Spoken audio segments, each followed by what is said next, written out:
Because once they're there, they're there. Then it's a matter of how do I deal with it, not how in the heck do I keep it from happening. And the yogi has a capacity to change the sequence of events, forecasting the consequence. It's called intuition. It's trusting that gut instinct. It's developing just what you were doing. Hada, hada, hada. Developing that gut instinct. Strengthening that envelope of luminous light that we walk around in. That's the greatness. That's the power. That's the strength. That's the self-initiated man. We're going to do a meditation now that Yogi Bhajan gave in 1988, and we practiced it here. We practice it here almost every year. So those of you who've been here before, you may recognize this meditation. It's called Sarsing Kriya. And one of the beautiful things about Sarsing Kriya, as a side effect, is not the purpose of the Kriya, but as a side effect, anybody who is projecting negatively at you when you have created this frequency within your magnetic field and your presence, all of the energy that they put out at you comes to your service. Yogi Bhajan used to say he loved it when people slandered him. Do you ever wonder why? I eat negativity. It feeds me. Because he had mastered Sarsing Kriya. And those who slander you when you're in that intuitive, aware state, you can forecast. You know, it doesn't become an unseen overlord like on your back, right? We've all had them. Probably most of us still do, you know. Rather, it shifts. I'm going to read you what he said. Try to stay with me, all right? Just this long, okay? God is total and absolute without exception. Are you willing to practice the truth to benefit the strength of your character and not just the benefit of the opportunity? It's very easy to say we're human and very difficult to say we are living human. Very easy to say we are men. Very difficult to say we are living men. Huh? The atmosphere of psyche has the creation of mind force, and mind force has a mind mutually of signal, and it has a conventional, simple way of triggering signals between the minds. Where the minds meet, God presides. So a man of God, a man of consciousness, wherever two minds meet in relation to your mind, the divinity is there. Where mind doesn't meet, hell is there. There's no understanding. There's no standing under. There's no support. The name of the game is mind, not materials. That's temporary security, not satisfaction. Planet Earth, the planet of senses, tattvas and chakras meet. Elements have a revolution within themselves, and where senses have evolution within themselves.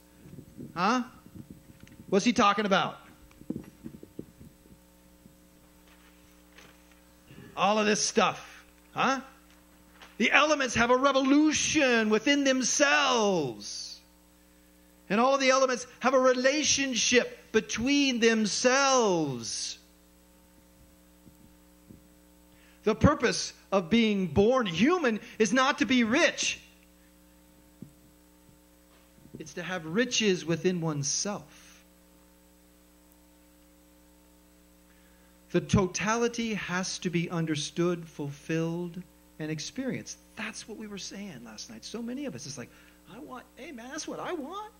I want to feel that totality. You know, all the scriptures say it's true. Yogi's here saying it's true. Man, give it to me.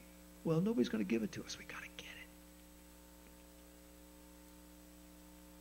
Our fears, phobias, emotions. We're falling short on a lot of things.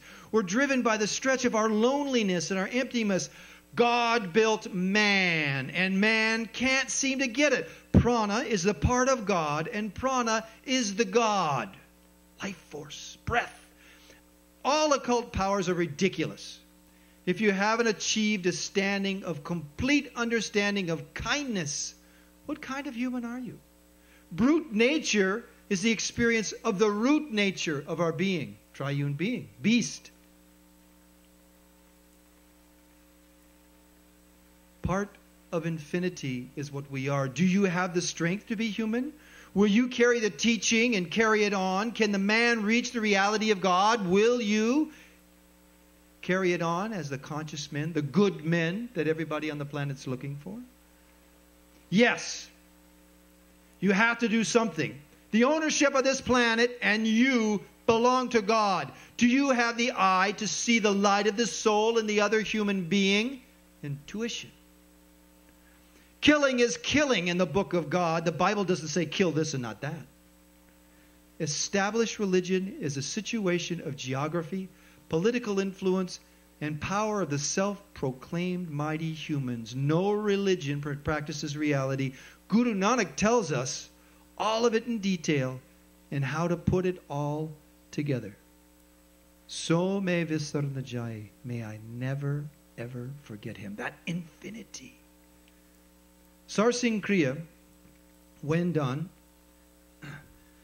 gives you the capacity. There are yogis who practice what's called Vikechari Kriya, and they pull the tongue out. You've seen that? They milk the tongue, and then they cut that little thing that sticks your tongue on there. What's that called? Huh? The frenulum? F? Yeah. They cut the frenulum, and then they put salt on it, and then they wait a few days, and then they cut it some more, and they put salt on it, and they wait a few days.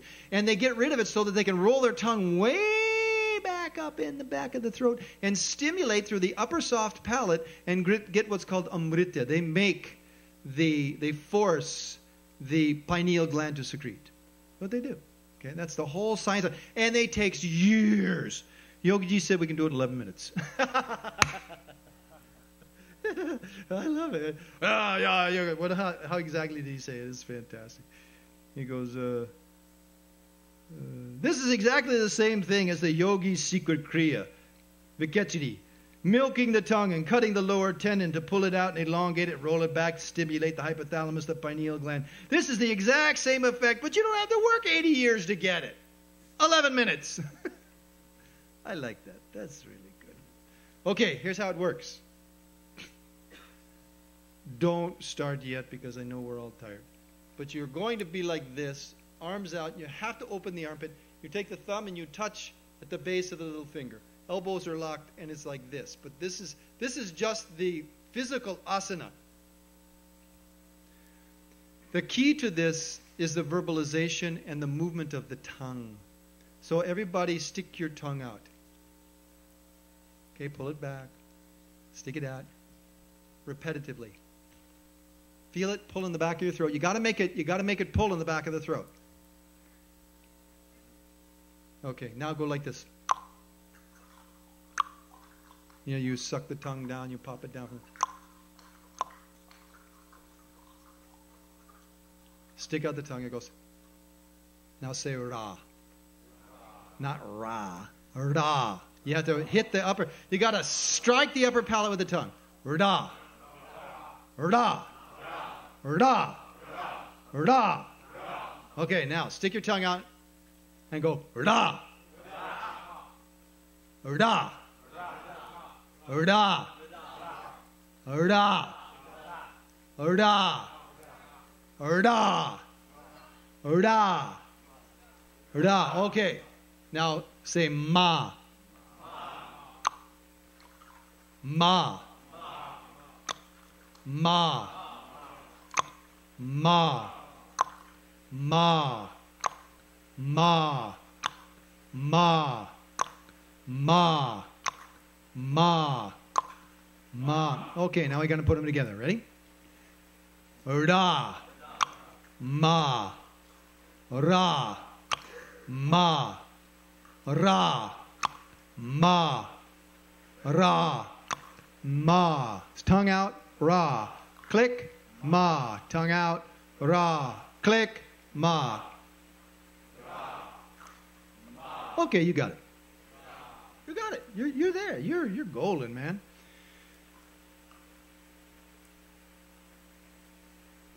Yogi Ji, when he gave this meditation, he did not give a drishti and eye focus. I personally find it easiest to stay focused when I look at my tongue, because at the tip of my nose, because then I can see my tongue.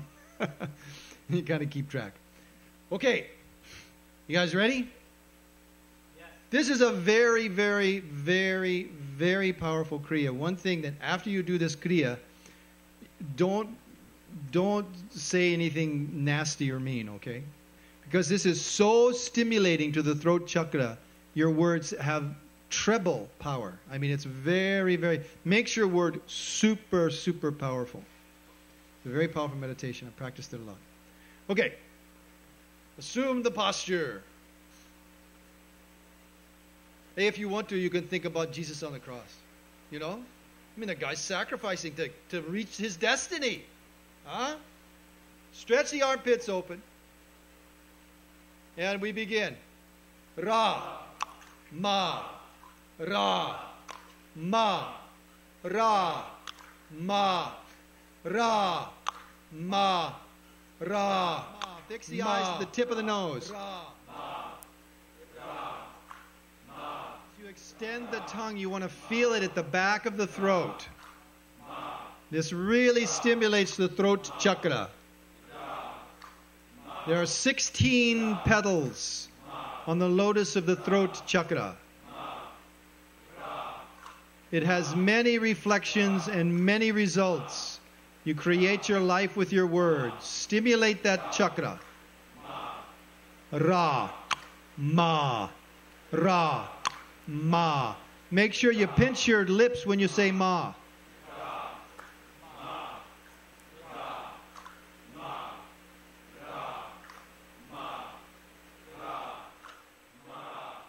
Take what your body's going to give you. Try to perfect the pose as best you can. If you have to adjust, do not break your rhythm of the mantra, and be sure that the tongue continues to move. Strike the upper palate. Stick it way out.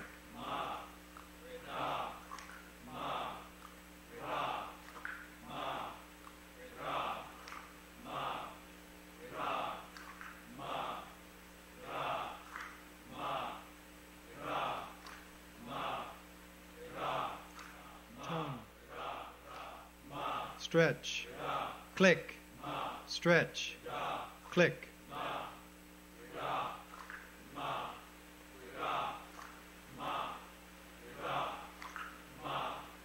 Now either you're going to lock into it or you're going to feel really uncoordinated. In either case, keep up.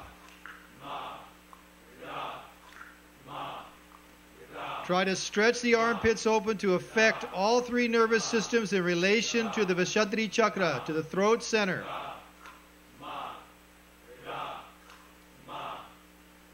Develop the power of the word.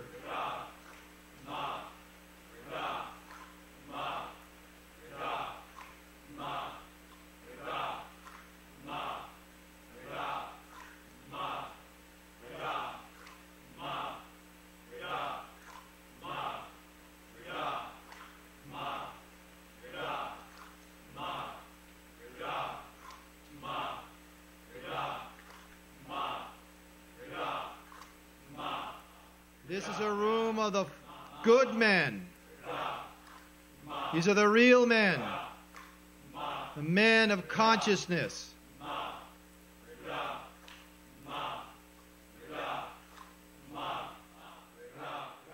Less than a minute. Stretch the armpits open.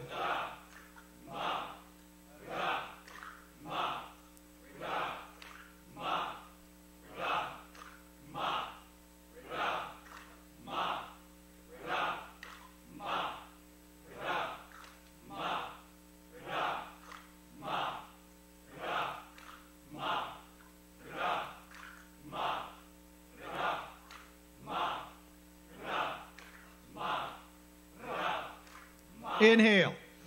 Inhale. Fill yourself with air. Spine is straight. Now stretch the armpits open and lock your body like steel. Maximum stretch. You've got to stretch. Lock the elbows. Stretch out. Stretch out. Stretch out. Hold the posture. Cannon fire exhale. Inhale deep.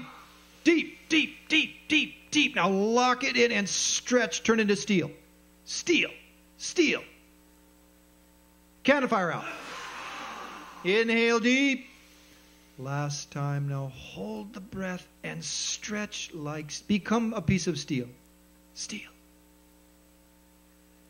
Gracefully let the breath go. Relax the hands down. Keep the eyes closed now. And sit still.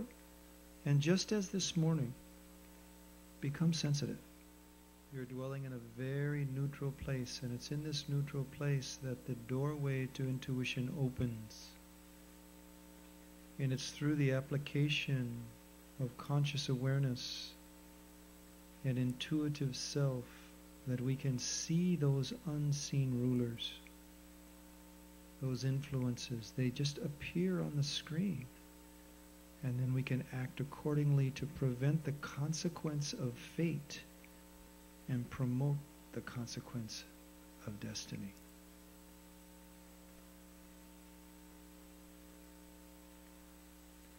Now please bring the right hand up, palm facing to the left. Take the left fingers, palm facing down, and press them into the center of the right hand.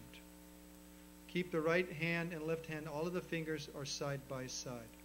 Now elevate your spine without bending the head forward or back, just like you're being picked up by the scalp. Just lift it just 1/8 of an inch. Lift that spine, open up the channel. Now create a dynamic pressure by pressing with the very tip of the Saturn finger right in the center of the palm and push until you feel it burn. Eyes are closed. Make it burn. Push hard. This Kriya is to recharge our mental richness and our spiritual strength.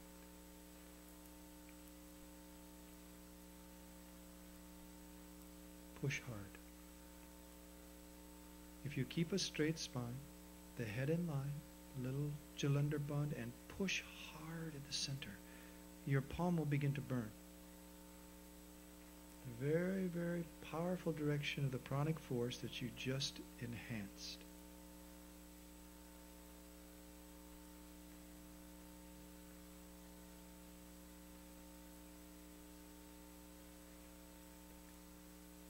Stay steady. Try not to shift out of it. This is a very short. There's nothing in this Kriya that's very long, so stay with it. This is going to go right to your weak spot, and it's going to rebalance. Push.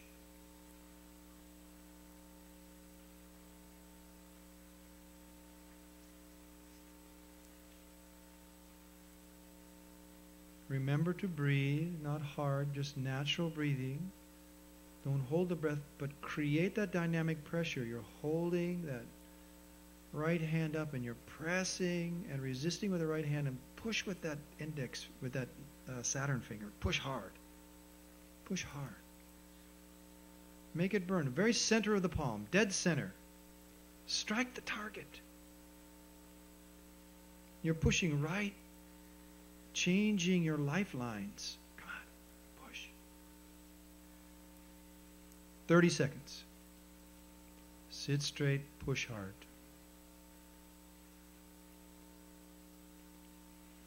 With the right pressure, your palm will become hot.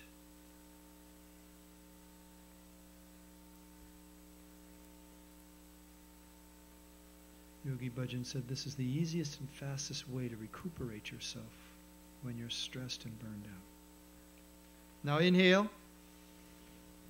Exhale, release. Relax the hands immediately into Gyan Mudra on the knees, palms facing up. Lock the elbows, straighten the spine. Eyes are closed. And begin to open and close your lips rapidly.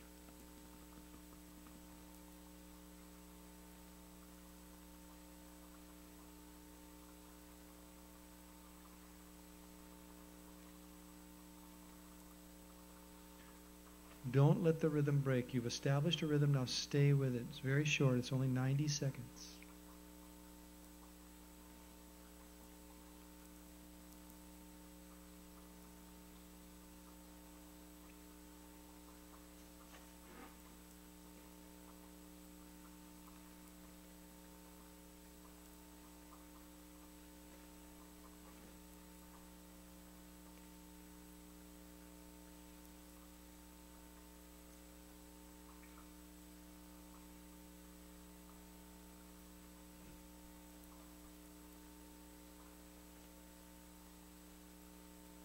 Keep your rhythm. Keep your rhythm.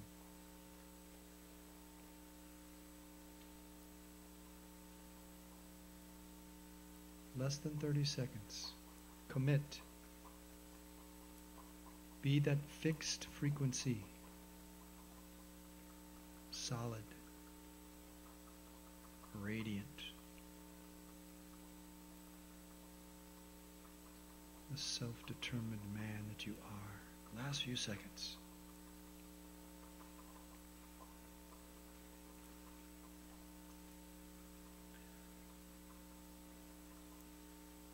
Relax. Now take the hands, fingers are side by side, palms are facing down. Put them up in front of you and spin them around, but keep the palms facing down. Close your eyes and spin them quickly, 90 seconds. Spin them around. This is going to balance the circumvent force, that U force. Strengthen the aura and bring you to neutral mind. This is an excellent exercise to do. It's only 90 seconds. In 90 seconds time, it can help you completely overcome anything that pops into your mind that you're worrying about. It gives you the balance to see the whole playing field. Something's really bugging you, do this for 90 seconds rapidly, powerfully, hand over hand, palms facing down. 45 more seconds.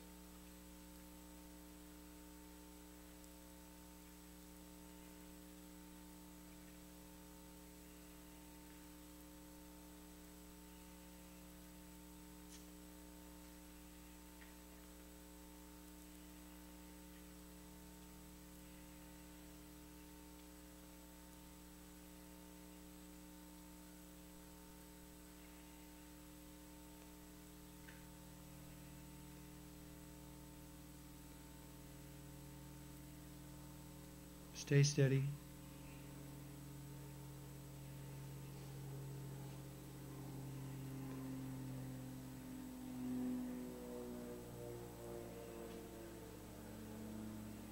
Relax. Now take the hands and again the hands are together, fingers are together. Put them 4 inches apart in front of you.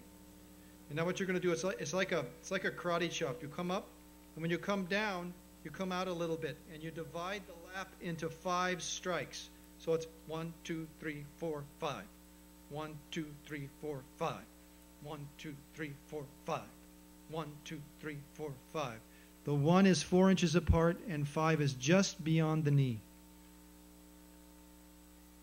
And move with purpose and precision. Precision is the key.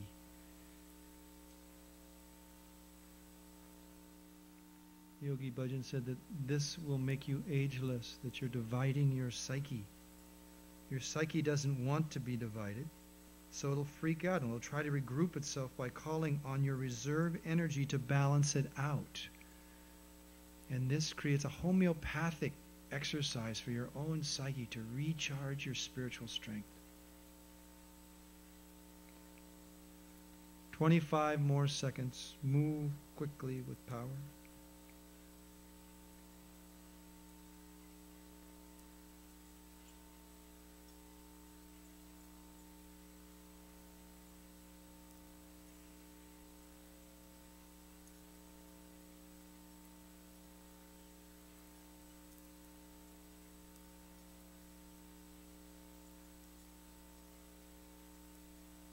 Continue the exercise and roll your eyes up to the crown of the head, please. From this vantage point, see yourself bifurcating, separating, chopping into those 5 parts.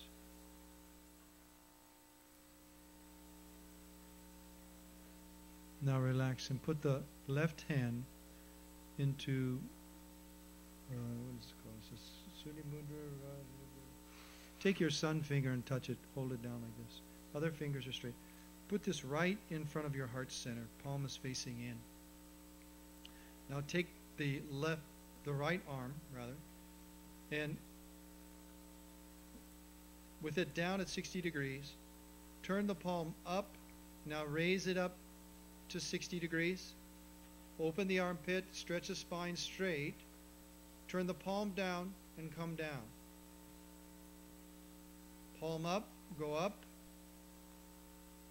Palm down, go down. up and down. Keep this pace and this rhythm, and sensitize to the arm as it moves through the electromagnetic field.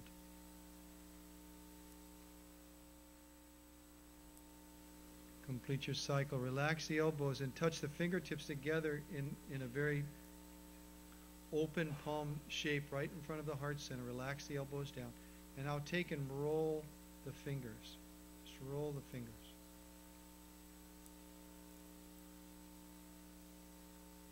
Try not to let the fingertips separate. It's not easy. It takes focus.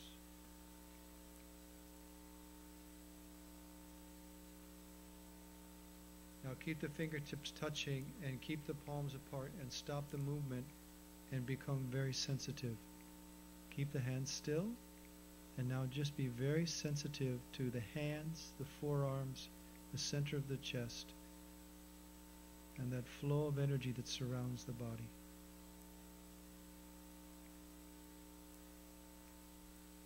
Feel your energy. The body's nothing but a bunch of magnetic cells. They aren't dancing, they're holding each other together.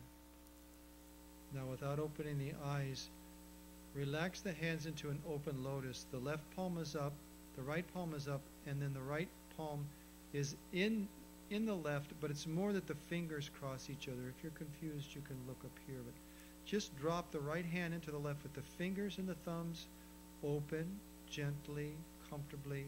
It's an open lotus. Now bend the elbows up so that this mudra is at the heart center but not touching the body. Now inhale deeply through the nose, please.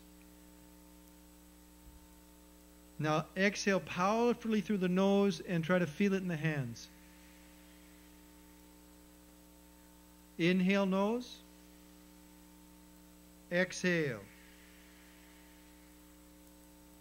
Inhale. Exhale. Inhale.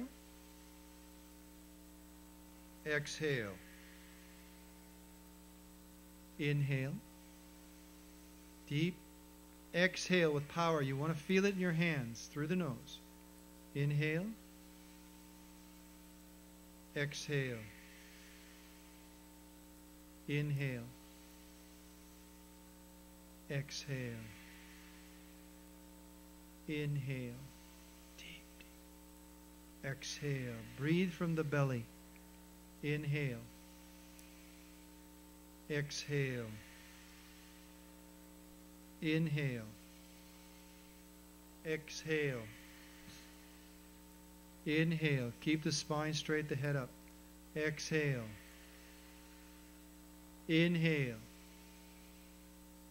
Exhale. If you get lightheaded, just take a break. Inhale. Exhale.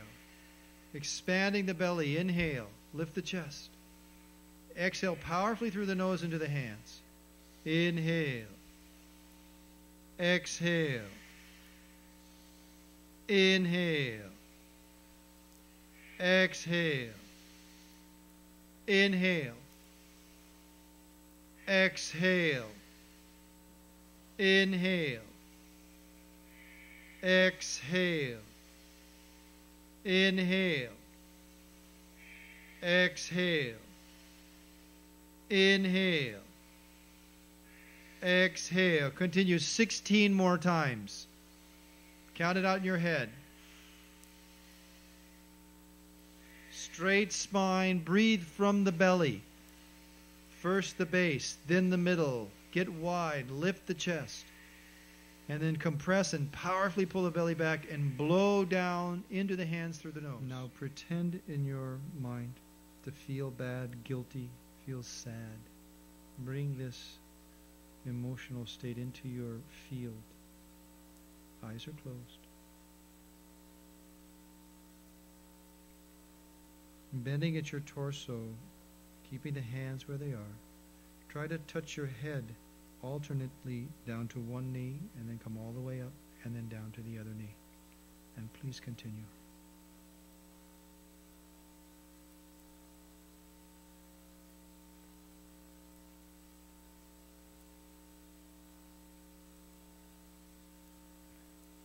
Up and down.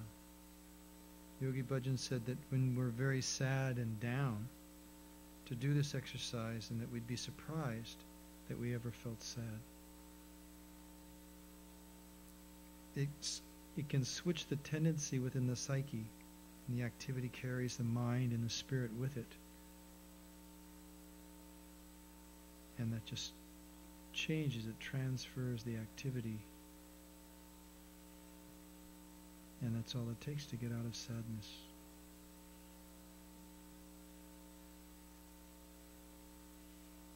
You're doing great. And now sit up.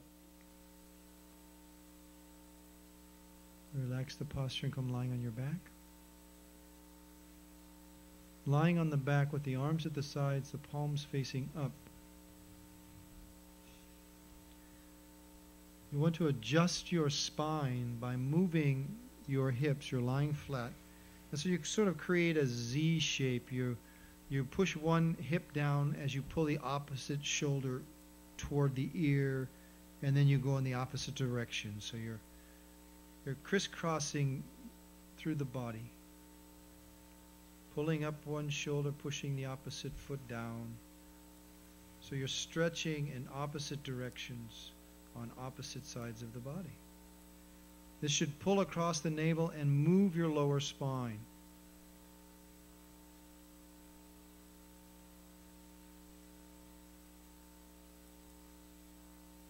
So you just scooch your left hip down toward, you just stretch it kind of down, and at the same time you lift that right shoulder a little bit up, and then you reverse.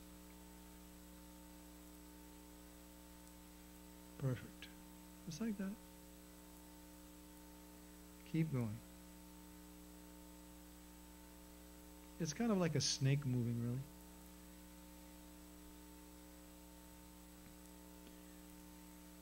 You know how the snake has this, it kind of runs those curls through its body. Well, we can only do one. So side to side. Relax the arms down at the side, palms facing down.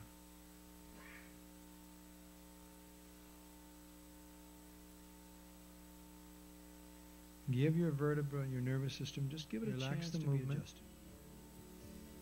Flip the hands, palms facing up.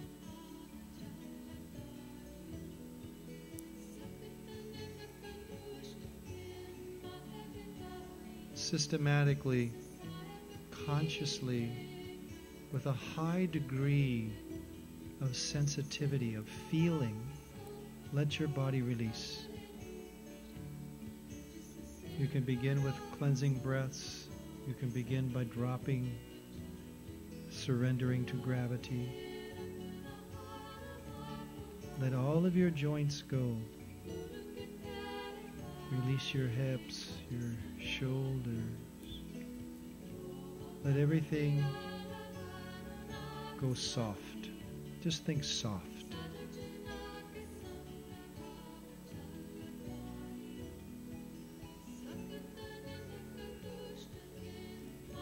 Don't hold any joints. Without moving the head, relax the neck up into the scalp. Just let your scalp go. Release your ears and your face.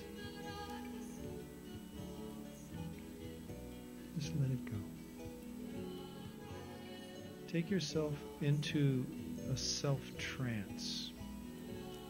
Rather than releasing and becoming unconscious and going to sleep, take yourself into this transcendental state where you transcend the body and retain your awareness.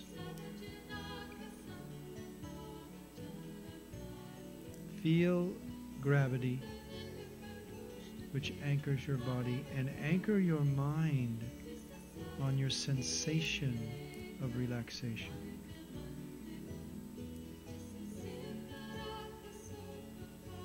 Be aware of your skin, and then let your skin release.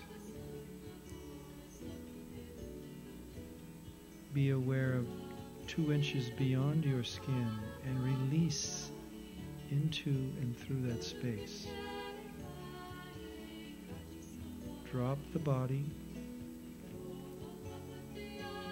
and enhance your sensitive awareness. Take yourself to a state of yoga nidra, a yogic sleep. The body is released, yet your consciousness is there, watching the play of the tattvas,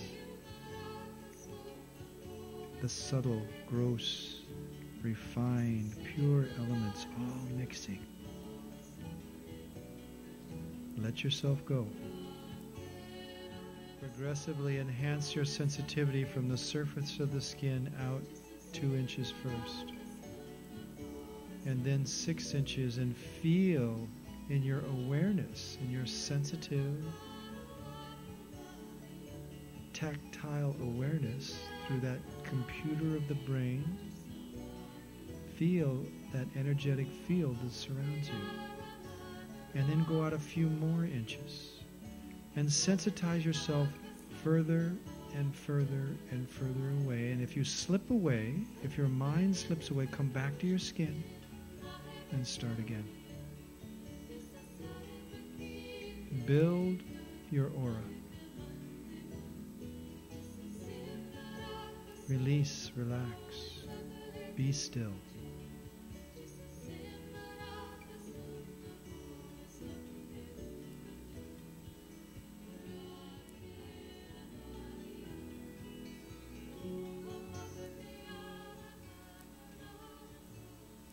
Gracefully and slowly bring yourself back into your body.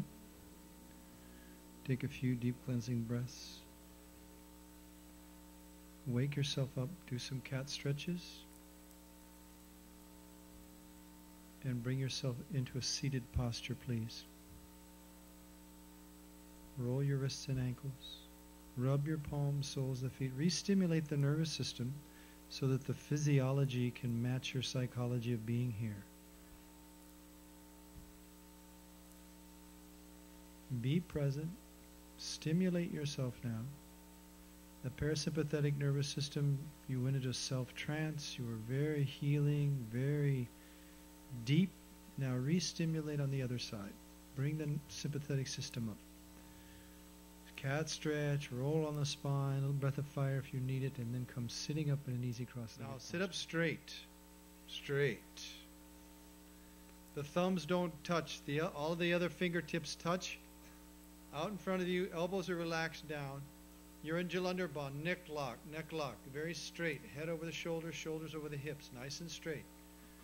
Now what you're going to do is you're going to create a lot of pressure on the little finger and the ring finger, pushing those fingertips together with great force, but just barely touching the middle finger and the index finger. Well, it's a dynamic tension. Sit straight, head up. Close your eyes and push on the 2 little fingers hard. The breath will change. And push. The little finger and the ring finger. The bottom 2 are pushing. The thumbs don't touch at all. The middle finger and the index finger are just barely touching. The tendency will be to try and push those hard too. However, you don't want to. We're going to bifurcate.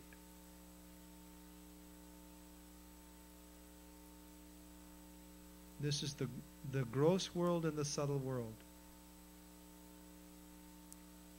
Communication finger and the physical finger, and then the patience, wisdom, and knowledge.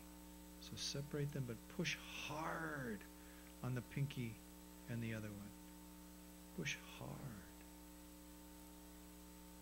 The other 2 just touch.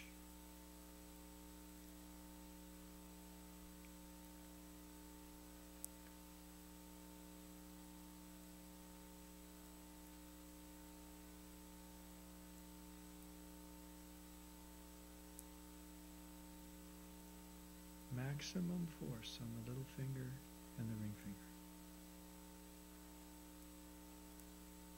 Breathe very slow and long. If your hips or knees are freaking out, just put your legs in front of you.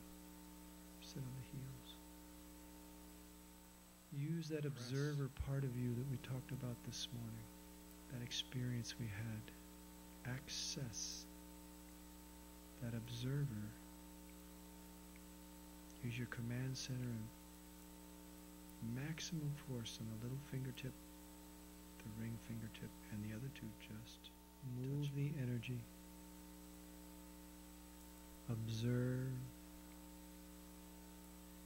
Feel yourself. Feel the process. Feel the flow. And let the breath be long and deep. Move, observe, feel, and breathe. Please. Hold the breath. Stretch the hands as high in the air as you can and open the armpits and stretch the spine. Spread the fingers wide. Stretch, stretch, stretch, stretch. Hold the breath. Stretch, stretch, stretch. Keep stretching. Exhale. Inhale deep. Maximum breath in. Lift the chest. Open the chest. Deep. Now stretch. Open yourself fully up. Stretch up. Exhale. Last time. Inhale deep. Stretch every fiber, every surface, every cell, every tendon. Stretch. Gracefully release. Now we're going to reveal those unseen rulers. Get in groups of 3 or 4. Come on. I know you're very relaxed. That's actually a very, very relaxing meditation. 3 or 4, come together, please. And now what I'd like you to do is share with each other who and what are these external rulers. That is to say, things in the external portion of your life. That would be your social life. That would be your business life. Your relationship with community. In the external world of your life, that is to say, not your spiritual life or your deep, intimate, personal relations, your external life. Who are those unseen rulers? Unmask them. Talk about it. See how many commonalities there are. You're in a perfectly neutral state, so just do it.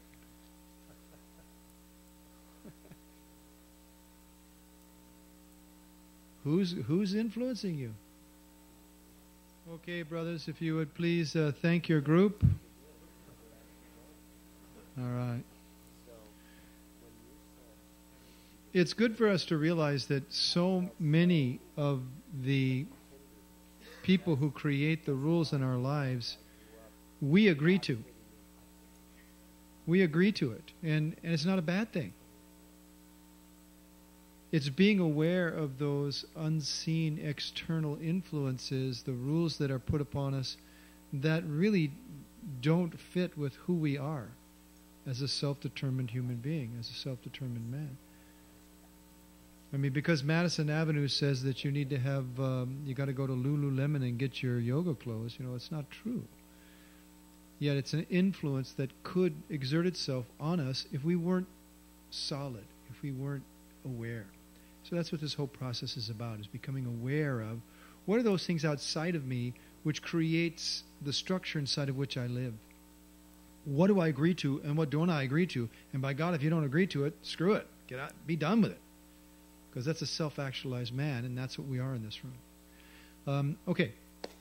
So now, if you'd sit straight, we're going to do a meditation, and just a short thing.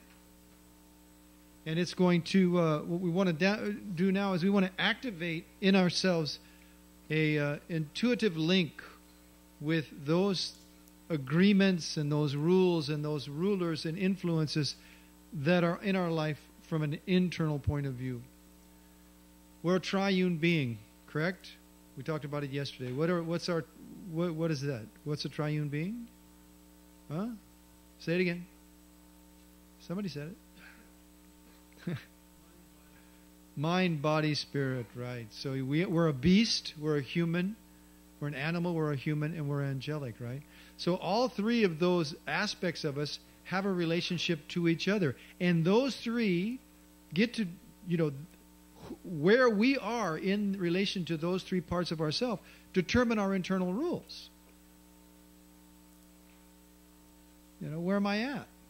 Am I in my divinity in my animal self? If I am, maybe ahimsa is really a real part of my life. It's a rule in my life. Where are we? And also those other internal relations.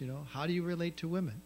We talked a little bit about it this morning in terms of how our first 7, 11, and 18 years played out. These are things that conscious men we relate to. We look at it, we say, okay, this is what's been getting me into this sequence and consequence over and over and over and over and over again, and it's like, oh shit, here I am again. Well, we have that capacity to go, to see, to change the sequence of events, to apply our consciousness and awareness.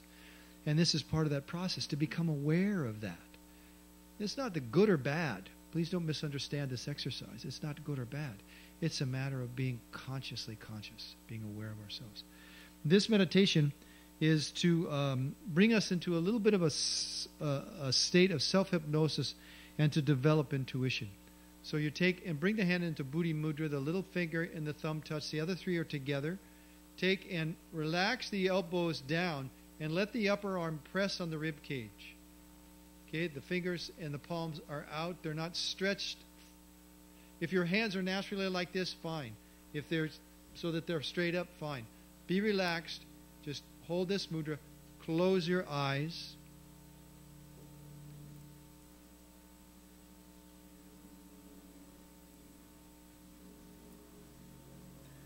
Now begin to breathe long and slow and consciously. There's nothing is automatic in this breath. This is not driven by the body. This is driven by your command center. Breathe long and slow. The longer the breath, the longer the life. Long and slow. Please sit straight. The thumb is touching the pinky tip, the little finger. Communication. You're having an internal communication with yourself. Breathe long and slow, eyes closed.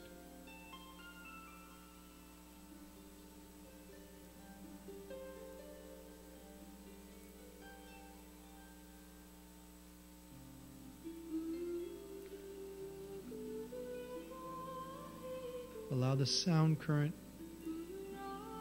to envelop you and move through you. And in your sensitive self, please bring your awareness to the back of your neck.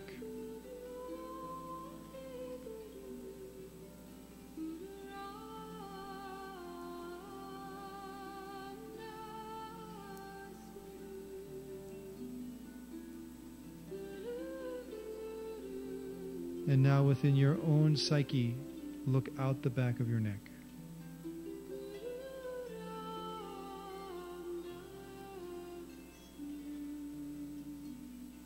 Breathe long and slow and look out the back of your neck. Purposeful breath. Nothing automatic in it. Long, slow, self-determined breath.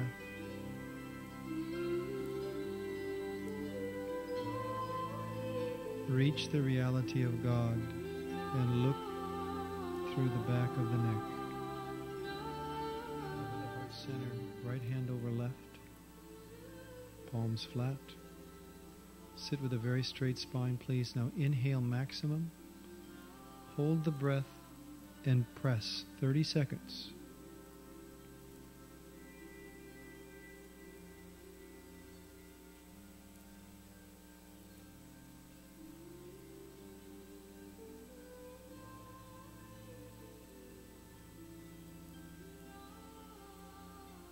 Inhale some more if you need to.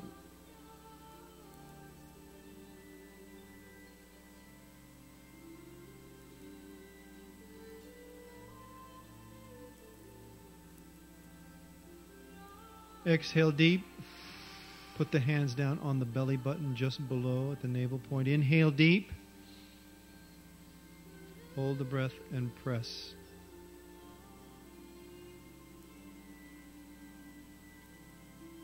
Synchronize.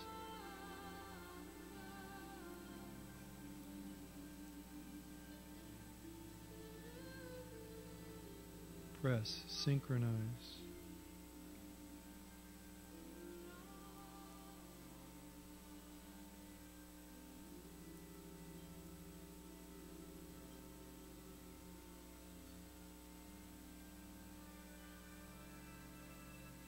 Exhale. Put the hands in prayer pose and inhale deep, deep, deep, deep. Hold the breath and press the palms firmly together. Lock the breath in.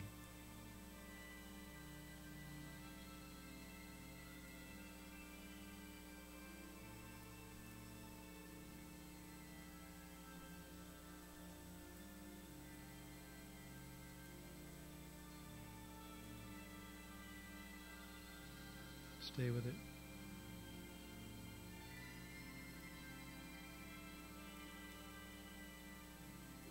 Exhale and relax. Relax.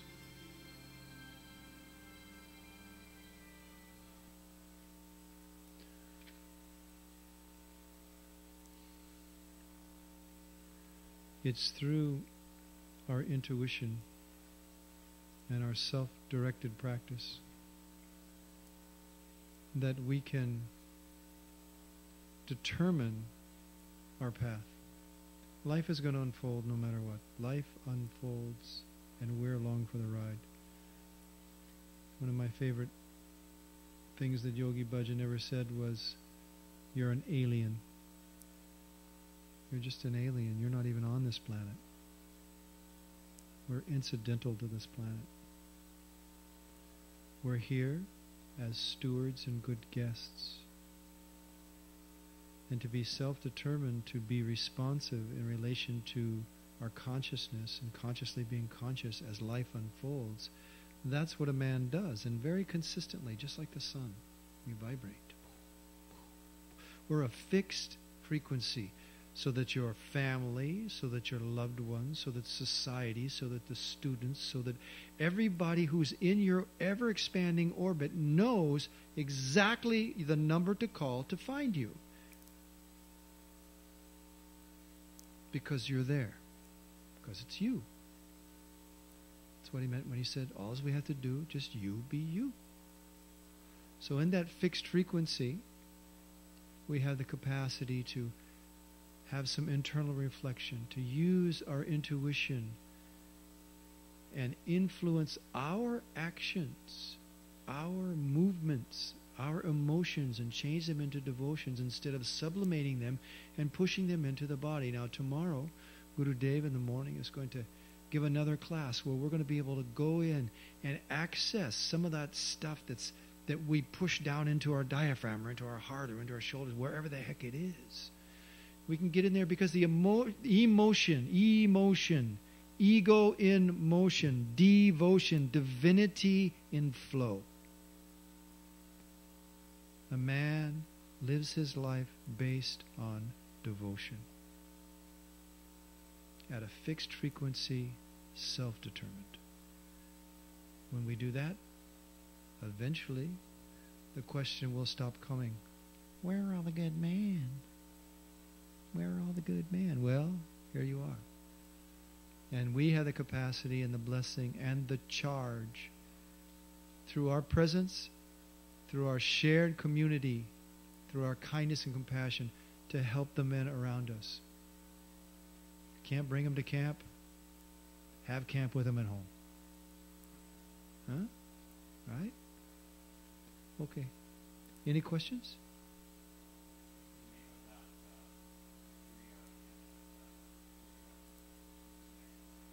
Oh, it's called Sar Singh Kriya.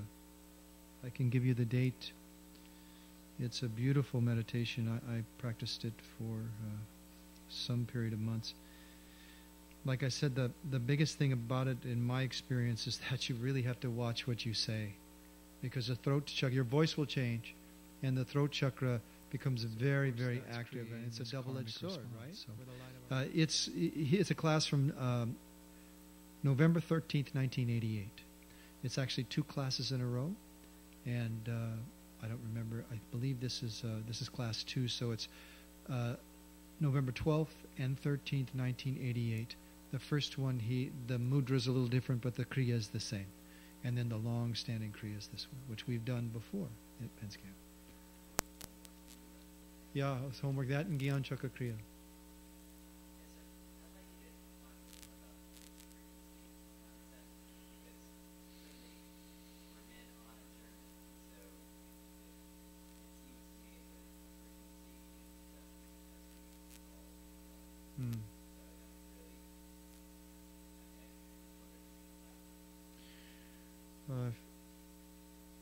You can look at it either as a radio station or as a song. You know? I mean, the vibratory frequency of you as a man, in you as you, in your divinity, in your expression of the soul. The mind is there to serve the soul, huh? Yeah. So when the mind vibrates, mantra, it projectively speaks, thinks, communicates. If the frequency of that is in support of the soul, you have a fixed frequency. If it's in support of your emotion or your circumstance and the emotion derived from that circumstance, then it's not going to be a fixed frequency. It may be for some period of time. It's like, oh, yeah, this is great, this is great. Oh, no, this is suck. Shadow self pops up because it was an identical identity and not the true identity. Then that shadow self gets some supremacy, and then we lose that fixed frequency, that fixed vibration. I think it's like sadhana, you know. Yogi Bhajan came out of a 2-hour merger one, and it's one of my favorite lectures in a tape, and I've almost worn the tape out. It's a cassette. Anybody know what a cassette is? Anybody remember what cassettes are? And this cassette, in this lecture, he's speaking to the Khalsa Council, and he comes directly from his sadhana, and he was in this very, very deep merger. And one of the things that he said was a couple of things of import, well, many things of import. One was about the arc line, and the other was about Nam. And he said, Nam, Nam. I asked God about Nam. He had this unique experience in his meditation, in that every question he asked, the divine voice answered. And he said, well, what's this Nam, Nam, Nam? For 26 years I traveled around India, and every Swami and Guru, and they all told me, well, chant this Nam, and Guru Nam, and this Nam, and Nam, Nam, Nam, Nam, Nam. What the heck is this Nam thing? He said, and then I realized Nam is nothing but remembering that you're divine. That's fixed frequency. You are Sat Nam. When you live in your Sat Nam, you have that frequency. And people can depend on it. And you can depend on it. It brings us to our neutrality when we vibrate in that self-determined way to choose, regardless if I'm my beast and I want to smash something, or if I'm in my human and I'm just all about these desires and feelings, and I'm not necessarily in my angelic self wanting to merge with the infinite. If still I understand that's all part of God, that's all part of the flow, that is who I am a soul. Having this experience, it anchors your frequency of who you are. Right?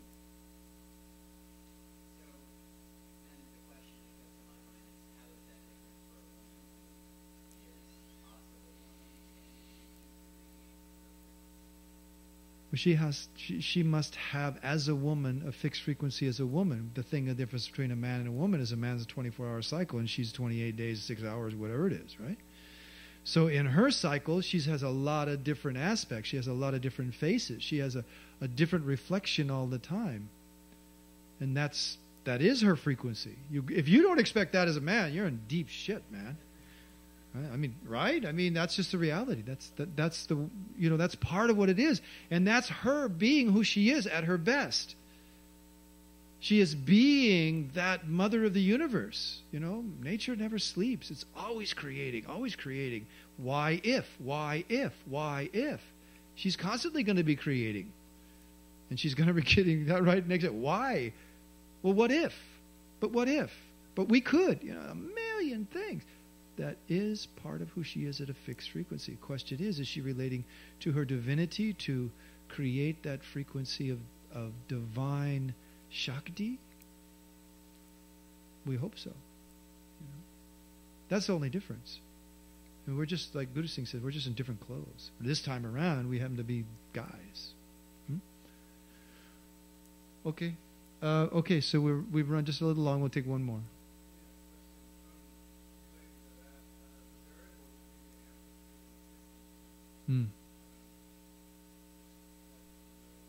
Right.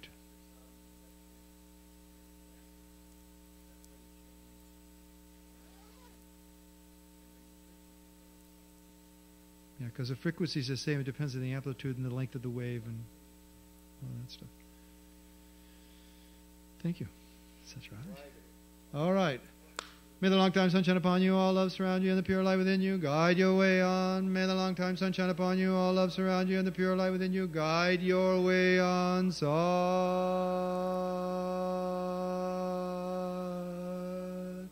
Nam. Sat Nam, brothers.